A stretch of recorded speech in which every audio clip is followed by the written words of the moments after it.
Hej, jeg hedder Line, og jeg vil gerne fortælle noget om kvalitetsmodellen i socialforvaltningen.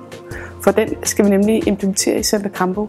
Socialforvaltningen har valgt at indføre en kvalitetsmodel, fordi man gerne vil gå fra kontrol via tilsyn til at have læring og udvikling i fokus.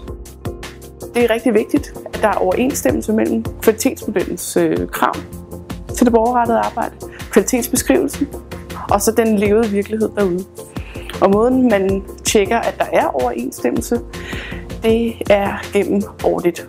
Audit minder om tilsyn, men forskellen er alligevel rigtig stor, fordi et audit foregår ved, at interne auditorer, det er mennesker ligesom du og jeg, fra forskellige steder fra i socialforvaltningen, kommer ud og besøger både Center Campo og alle tilbudene i Campo.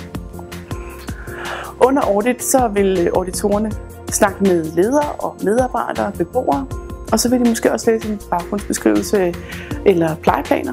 De vil se, hvordan medicin og bliver dokumenteret i CSC.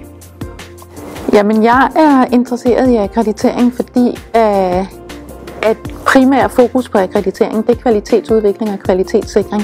Og en sekundær, det er kontrol. Og det er hele den der bevægelse fra, at vi gennem mange år har været ført tilsyn og været kontrolleret til, at det nu handler om kvalitetsudvikling. Det synes jeg er vildt spændende. Der er jo ikke noget af det, der ligger i akkreditering, som vi ikke skal lave i forvejen. Altså, alle de ting, som ligger i akkreditering, det er jo ting, der ligger i forvejen og krav, vi skal opfylde.